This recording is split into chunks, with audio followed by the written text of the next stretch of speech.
So हामीले acuity of vision चाहिँ statement start गर्न गरिसक्यो। सो सेकेन्डमा चाहिँ हामीले अब कलर भिजन गर्नुपर्ने हुन्छ। कलर भिजनको लागि चाहिँ हामीले यो सिरो आइसोक्रोमेटिक चार्ट अफ इसिआर भन्ने बुक चाहिन्छ कि यो बुक चाहिँ हामीसँग छैन, बट प्र्याक्टिकलको बेला चाहिँ हामीलाई त्यो बुक दिएको हुन्छ। त्यो बुकमा चाहिँ हाम्रो के हुन्छ भन्दाखेरि एउटा नम्बर हुन्छ कि फर्स्टको नम्बर चाहिँ 12 हुन्छ, त्यो चाहिँ हाम्रो सबैले देख्नेवाला नम्बर हुन्छ। अनि त्यसपछि चाहिँ हाम्रो लास्ट नम्बर चाहिँ 96 हुन्छ। त्यो 96 सम्म चाहिँ सबै जानुपर्ने हुन्छ कि अनि त्यो चाहिँ अब जो पढ्ने मान्छेहरूलाई चाहिँ त्यो बुक देखाएर अनि त्यो कुरा चाहिँ कलर अफ भिजन चेक गरिन्छ। अनि जस्तै कसैलाई त पढ्न नआउने मान्छेहरूलाई चाहिँ हाम्रो त्यो बुकको लास्टतिरबाट हेर्दाखेरि चाहिँ एउटा लाइन हुन्छ, त्यो लाइनलाई ट्रेस गर्नुहोस् भनेर भन्नुपर्छ। सो त्यो गर्नुपर्छ। यो बुक चाहिँ हामीसँग नभएको भएर हामीले कलर भिजन चाहिँ गर्दैन। अनि हामीले फिल्ड अफ भिजन चाहिँ गर्छौँ। फिल्ड अफ भिजन भन्दा चाहिँ मसँग अर्को मान्छेको मेरो भिजनसँग उसको भिजन राम्रो छ कि छैन भनेर चेक गर्ने हो। सो अब हामी फिल्ड अफ भिजन चेक गर्छौँ। सब्जेक्ट यहाँ मिक्स त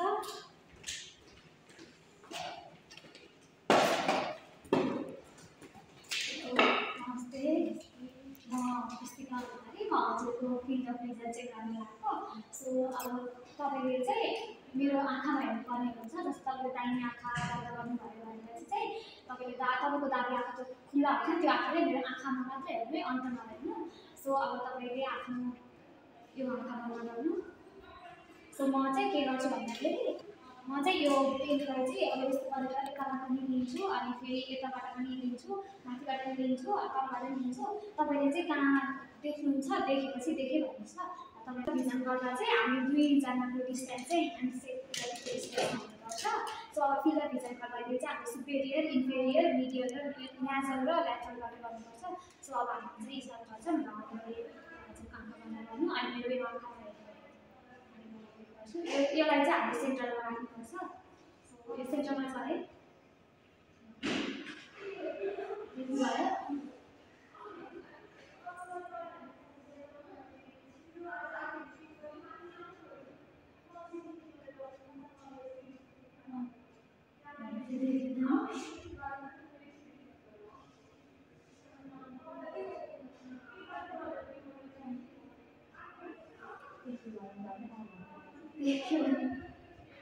रेड दिनुपर्ने हो ल।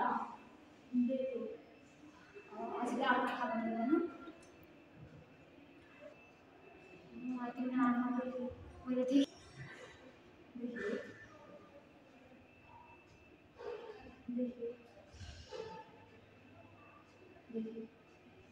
यति चाहिँ गर्नुपर्ने हुन्छ। सो हामीले दुई आँखाको फिल्ड अफ भिजन चाहिँ गरिसक्यौँ।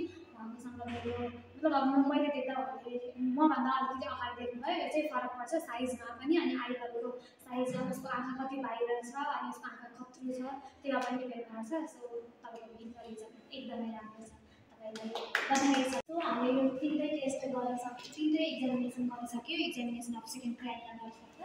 त्यसपछि यो एक्जामिनेसन गर्ने भनेपछि अब हामीलाई बाहिरको बेला त सोध्न सक्नुहुन्छ नि त एक्सटर्नलले पनि। अनि हाम्रो सरहरूले चाहिँ अब यो चाहिँ एउटा कुनै टेस्ट गर्यो भने चाहिँ यसमा त अब हामीले प्राइमेरी कलर कुन हो भनेर पनि सोध्न सकिन्छ। त्यसको प्राइमेरी कलर चाहिँ हाम्रो रेड, अनि ब्लू, अनि त्यसपछि ग्रिन हो।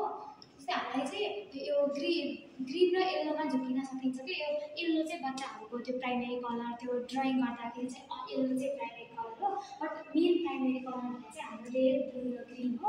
सो अब त्यसपछि हाम्रो जुन चाहिँ यो फ्लोट अनि ट्युटर र ट्राइब छ नि त, यो फ्लोट भनेर चाहिँ के हो भने चाहिँ यसले चाहिँ हाम्रो रेडलाई डिनोट गर्छ, अनि यो ट्युटर भनेर चाहिँ यसले चाहिँ ग्रिनलाई डिनोट गर्छ, अनि यो ट्राइब भने चाहिँ यसले चाहिँ ब्लूलाई डिनोट गर्छ। जस्तै अब हाम्रो चाहिँ फ्लोट, ट्युटर र ट्राइब भने रेड, ग्रिन र ब्लू तिनटै कलर सबै देखिरहेछ भने चाहिँ हामीले ट्राइक्रोमेटिक भिजन भनेर भन्छौँ। Trichromatic vision. अनि त्यसपछि अब अनि यसको चाहिँ जस्तै रेड र ग्रिन देखेको छ, ब्लू देखेको छैन भनेपछि दुईवटा कलर देखेको छ नि त। सो यसलाई चाहिँ हामीले डाइक्रोमेटिक भिजन भनेर भन्छौँ। डाइक्रोमेटिक भिजन।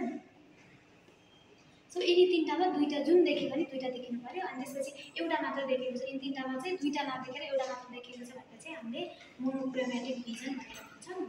यसमा चाहिँ जुन पनि गर्न सक्छ, अब रेड मात्र देखिन पनि सक्छ, ग्रिन मात्र देखिन पनि सक्छ, अनि ब्लू मात्र देखिन पनि सक्छ। यसलाई चाहिँ हामीले मोनोक्रोमेटिक भिजन भनेर भन्छौँ। जस्तै अनि जुन चाहिँ हाम्रो यो एनोम्याली र एनोमियाको डिफ्रेन्स पनि सोध्न सक्नुहुन्छ कि एनोम्याली भनेर चाहिँ प्रब्लम छ भन्नेलाई चाहिँ एनोमेली भन्छ, कुनै पनि एउटा प्रब्लम छ तर एनोपिया भने चाहिँ कम्प्लिटली मतलब केही देखेकै छैनलाई चाहिँ एनोपिया भन्छ। सो यति नै हो यसमा। अनि यो तिनवटै नै देखाएको छैन, रेड ग्रिन ब्लू नै, त्यसलाई चाहिँ हामीले कलर ब्लाइन्ड डिनोट गर्छौँ, यो मान्छे कलर ब्लाइन्ड हो भनेर। अनि सो यो यति नै हो एनोमेली र एनोपिया। अनि फ्रुट ड्युटर र ट्राइड भने सो हामीले यतिमा पढ्नुपर्ने चाहिँ यति हो। अनि मैले चाहिँ यो पनि सोध्न सक्नुहुन्छ कि फ्रुट एनोपिया भन्ने के हो अनि फ्रुट एनोमेली भन्ने के हो भनेर सोध्नुहुन्छ। फ्रुट एनोपिया भन्दा चाहिँ उसले चाहिँ कम्प्लिट रेड देखेकै छैन भनेपछि चाहिँ फ्रुट एनोपिया भन्छ। अनि फ्रुट एनोमेली भन्दा चाहिँ रेड अलिअलि देखेको छ तर रेड देख्नेमा चाहिँ थोरै थोरै प्रब्लम छ, देख्न चाहिँ देखिरहेको छ तर कम्प्लिट पुरै चाहिँ देखेको छैन, त्यसलाई चाहिँ हामीले फ्रुट एनोमेली भन्छ। एनोपिया भनेपछि कम्प्लिट देखेको छैन। अनि ड्युटर एनोपिया भने चाहिँ उसले ग्रिन चाहिँ देखेकै छैन, एनोमेली भने चाहिँ ग्रिन देखिरहेको छ, ब्लर खालको छ, पुरै यो ग्रिन हो भन्न सकेको छैन बट उसले यो भिजुअलाइज चाहिँ गर्न सकिरहेको छ, यसलाई चाहिँ ड्युटर एनोमेली भनेर भन्छ। अनि ट्राइड एनोमेली र एनोपिया भने चाहिँ ट्राइड एनोमेली भने चाहिँ उसले ब्लू कलरमा उसको थोरै समस्या छ, यसलाई चाहिँ ट्राइड एनोमेली भन्छ। अनि ट्राइड एनोपिया भने उसले ब्लू कलर देखेकै छैन। This much for this video. See you in next video. Bye bye.